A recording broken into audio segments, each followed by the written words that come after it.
Hello friends, this is Vinith. Welcome to my YouTube channel Techies Hub. So today's tutorial is all about how you can replace the tokens when you run the release pipeline in DevOps. So what do you mean by replacing the token? So there are so many things that you have parameterized in your project and all those things.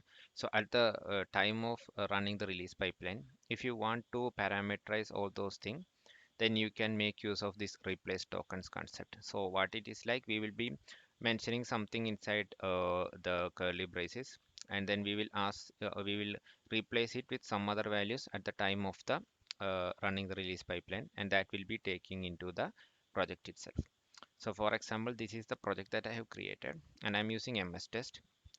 So we have two files. One is the QA app settings, and one is QA app settings.token.json. So when you are running the script in locally, then you will be using the QA app settings.json. So you have the value here. But when you are running it in the DevOps pipeline, then we will be using this token.json. So you can see something like a braces, and inside that you have a value, and then you have a braces. So this environment will be replaced by the value that you pass in the release pipeline. So how we are passing this value to this environment variable. So I have pushed the code. So I'll be having QA app settings and QA app settings.token.json. So my part on this Visual Studio is done. So let's go to the Azure DevOps. So this is the Azure DevOps. So and before moving to Azure DevOps, I'll show you the test also that I forgot. So this is the test. So you can see that string app value is equal to get app settings of JSON data. So if I run this now, so what I'll be getting is a value called dev, because I have hard coded it.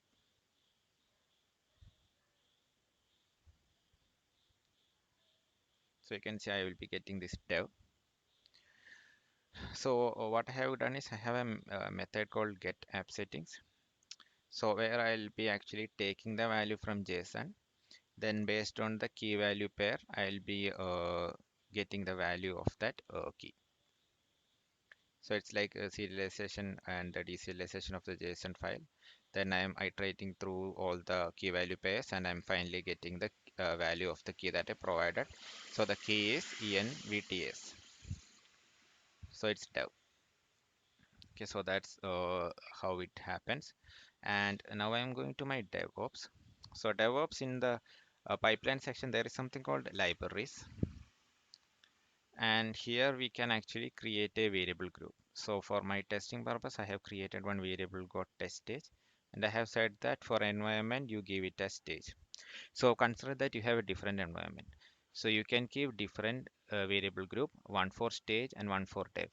And if you think that the stage URL is different, you can add one like add something called stage URL, and you can provide it here. So like that you can create variable various groups, and inside that you can create different variables. So you have to understand that you have to first create a variable group called test stage, and then it should have all the variables under the test stage related to stage. Then you have to create another variable group for dev, and it will have all the variables related to dev, so that it will be easy to differentiate which belongs to stage and which belongs to dev.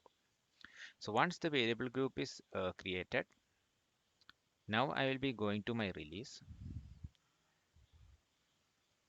So I will be editing on this DevOps release. So I have already got the pipeline.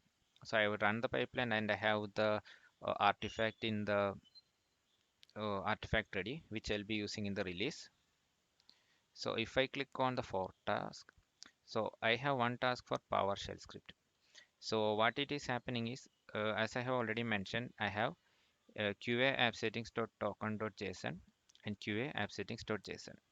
So I'll be copying all the values from QA app settings.json to QA app settings.json. So I'm just repeating it again. I'm just passing all the value from QA app settings.token.json to QA app settings.json. Now the QA app settings.json will have that curly braces with environment in that. and that I will be replacing with the next task.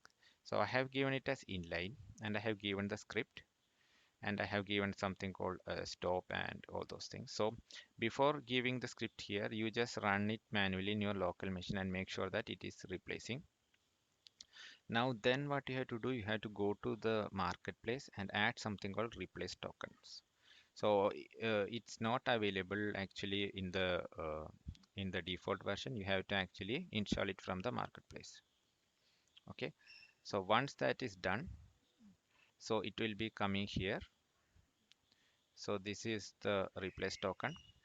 So you have to give the root directory where you have the QA settings.json and QA settings.token.json, and then you have to give the target file which you will be replacing, and then there are something escape types and all those things. And in the advanced, this is the important place where you are giving the value in which section they have to replace.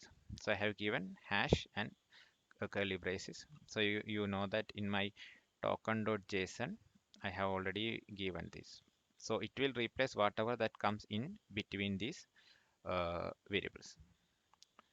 So that's the token prefix and suffix. So once that is done, then you have to save it. So that's the only default setup you have to do.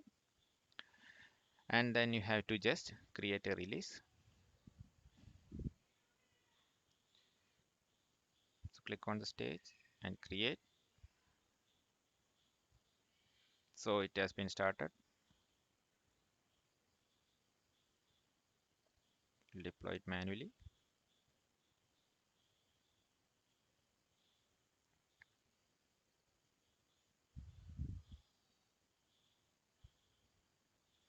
So agent has started.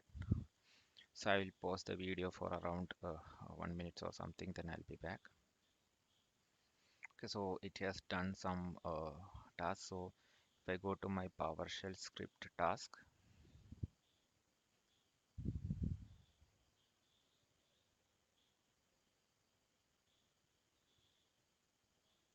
sorry, I think it's stuck me.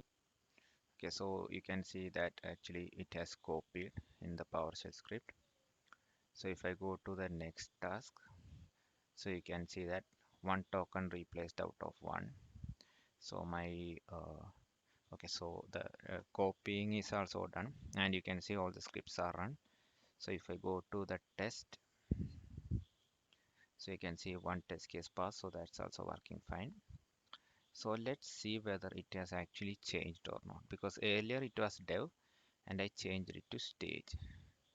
So just click on the latest test run and click on the TRX file. Okay, so you can see it has changed because in our Visual Studio we have it dev, but now I have variable group and I have changed it to stage. Now it's showing a stage. So that's how we can replace the tokens and that we can use in our test. So thank you for watching the video. Have a good day. Bye.